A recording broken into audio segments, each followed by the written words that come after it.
This is Annuity Straight Talk. Since 2008, your host, Bryan Anderson, has helped clients nationwide navigate the complex market for annuities. With Bryan's assistance, hundreds of clients have achieved a profitable and secure retirement. I would know, because Bryan has answered many of my questions concerning annuities and retirement planning. So that you can benefit as well, let's get started. Here's Bryan.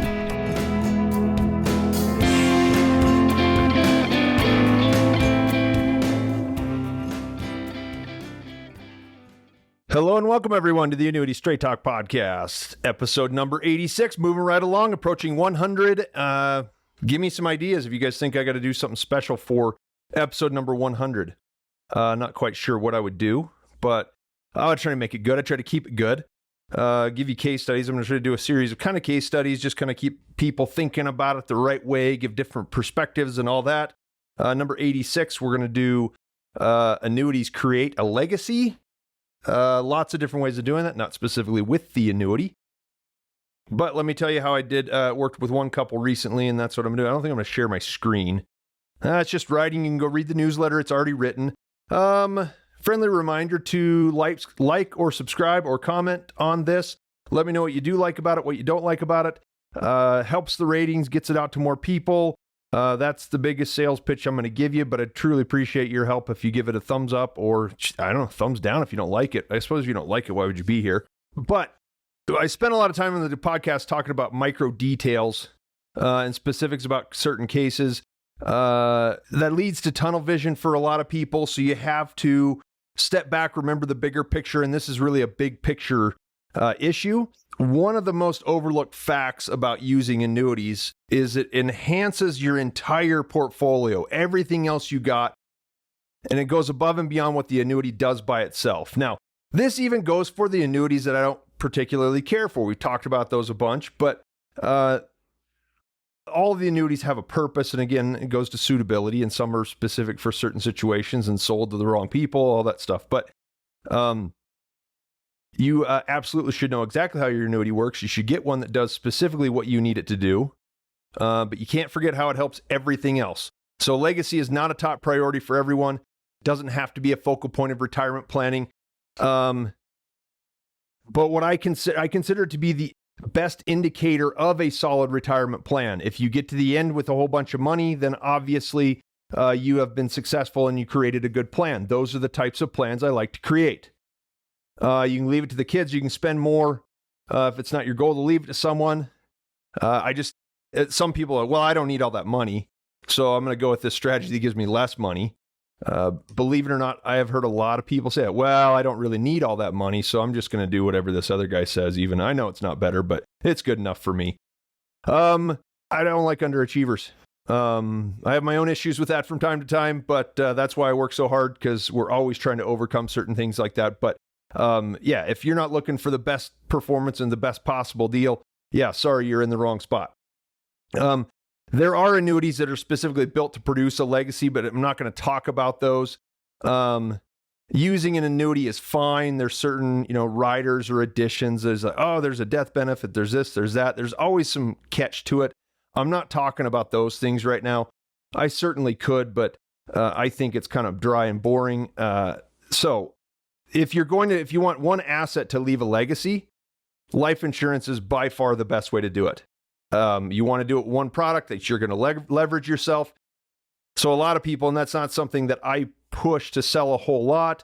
I am going to do a life insurance podcast because there's some retirement income planning that's being done with those policies that I don't agree with, and I think is a little overzealous on the salesman's point. But what you do get with an annuity is you'll have portfolio growth that exceeds the alternative if you have guaranteed income, or just some protected in an annuity to reduce volatility. We've talked about reducing volatility. Again, this is kind of a general topic that relates to everything that we do. I'm going to talk mostly about income today, but still a separate episode, and I've kind of done it before where, hey, we're just going to show you how stabilizing your portfolio actually leads to better growth because you're not taking the big dips and dives, right? leaving all your money in the market might work, but it's going to depend on the sequence of returns and the timing based on the day you die. You don't know either of those variables, so you have to use an annuity to prove your chances. Thinking that annuities can't help is kind of rooted in the misconception that there's nothing left from an income annuity at the end of your life. Partially true in some cases. There's so many options for leaving a remainder with the annuity itself that it's short-sighted to consider it the other way. But you also have to factor in the benefits the income stream give to your overall portfolio. And this came up in a recent case. I had to illustrate this point so the husband and wife could find a compromise. Back when I was in Kansas last year, I did a podcast on husbands, wives, and annuities and how it's important to get on the same page with your spouse. It's beneficial to have two different perspectives. One's going to think of questions, the other one won't.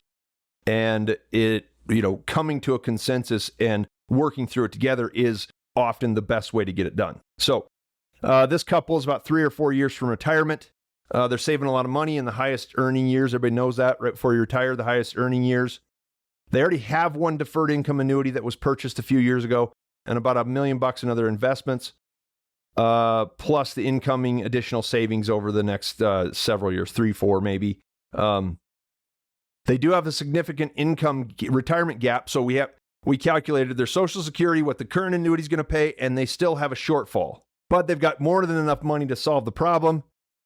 And this was really easy to do, in my opinion. It's an open and shut case.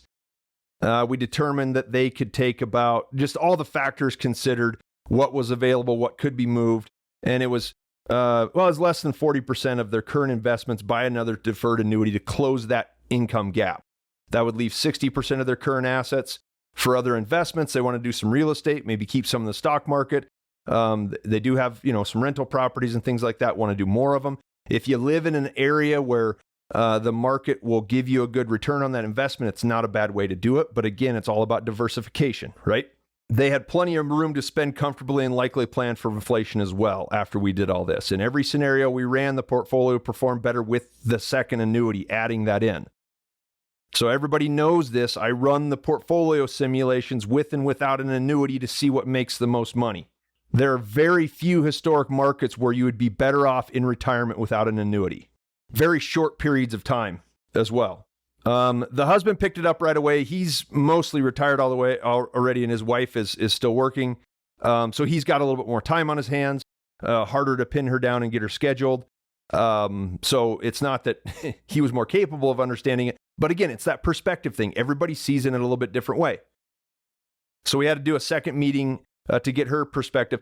And I'm going to go off on a tangent. That's why it's so important that if both partners want to be involved in the decision, I highly recommend it, because it's better that you hear it from me than from each other. Okay? Husbands, wives, and annuities, the fishing boat example. Pretty interesting story. But again, spouses are not often the best at communicating brand new subjects to their significant other. So for me to actually hear so he's taking the information from the meetings and he's going and talking to his wife and he's not explaining it exactly the way I do. And he hasn't seen 5,000 examples of objections and what different people, because everybody has a different take on it, right? So they know this. And so we had a second meeting to get her perspective and explain why this makes, in a way that makes sense to her. Her biggest concern was that she didn't understand how you put a large chunk of money into an annuity and still leave a legacy at the end. Well, yeah, but why would we? She said, I don't want to spend, I want to keep all the money available, but it's that income thing that they need, right? So you got to do income and legacy. If it was just, if there was no income need, then you could probably do whatever you want and just take the risk or not, right? They had a big income goal, but also wanted to leave money to the kids at the end of it. It's all possible, and the simplest plan is often the best. Okay, so the problem with the stock market is the sequence of returns and not knowing when your last day is going to be. Said that before. If the market is volatile, you can get an effect called reverse dollar cost averaging, and it's a detriment to long-term performance and asset growth. Think of it in very simple terms. If you have $100,000 and want to draw $5,000 per year, if it grows 10% before you take your first withdrawal, so you got 110, the $5,000 withdrawal equates to 4.5% of the total account value. Okay? So growing, it's good. If it loses 10% before the first withdrawal, $5,000 will be 5.5% of the total account value. If you rely on the stock market to draw retirement income, you will be selling stocks at a loss from time to time, regardless of long-term market returns and averages. Volatility along the way will have a substantially negative effect on remaining portfolio value. That is a proven fact. In this case, I think we settled on $370,000 in the annuity. Again, based on their accounts, what was available, what made sense mathematically. The remaining funds could be invested for long-term growth, stock market, real estate, savings, stuff like that. In the worst 20-year period in market history, using the annuity created an additional $800,000 in portfolio value in comparison to just using the stock market. In the volatile but profitable past 20 years, the annuity strategy led to $500,000 more portfolio value. So there you go. Hey, buy this annuity, I'll give you $500,000, right? So the more volatile the period, obviously the more volatile the period, the better performance you're going to have. And that's exactly what everybody's trying to do. You want to sleep at night, enjoy retirement, not have to worry about money, buy the annuity. That's it. Everybody should have one. And they're not just for income. You can protect assets, all that stuff. But again, seems like I got to make all these disclaimers because everybody's going to come back. Well, what about this? It's the consistency of the annuity that creates a legacy, not the stock market. Yes, the wife is correct. There will be nothing left in the annuity after about 20 years, but it creates flexibility with the remaining assets and leads to a larger legacy. Now, legacy is not important to some, but that's no reason to ignore this. Again, if you want to take a less lucrative strategy, go work somewhere else. I don't care. But if you don't want to leave it to the next generation, spend more money and enjoy your life. Find some new expensive hobbies to spend all that money, right? It's not a bad thing. I'd always choose the path that makes more money, but that's just me. If you are interested in running some numbers, then I'll show you how it looks in your situation. Everyone is different, but I have no doubt it will work for you too. 100% positive that an annuity will improve your financial picture approaching and or in retirement. So you can give me a call, 800-438-5121. Go to the website, top right corner of any page on Talk.Com. It says, schedule a call. Click the button, choose your time zone, write some notes, what you want to talk about. I'll give you a call. That's how it works. Thank you for joining me on this latest podcast, number 86, Annuities Create a Legacy. Like I said, subscribe, like, thumbs up, thumbs down, comment, whatever you can do to help other people find it. That'd be great. I'm happy to do this. I've enjoyed doing it a lot. I think it's been really fun that most people, see, 3 or 4 or 5 of these before they ever call me. And it's, it's a way for you guys to get to know me. And I'm really grateful for the continued support and the people that continue to watch as well. So I'm back in Montana, finally. I've been back for about a week, and it's spring. It's beautiful weather. Not going to stay this way full time, but I'll be ready to go with you next week on episode 87. I think I'm going to have John Balmer back, talk about the market, because there's some funny things going on in there. But anyway, I look forward to it. And again, thank you so much for joining me. I'll talk to you again soon. Okay, bye.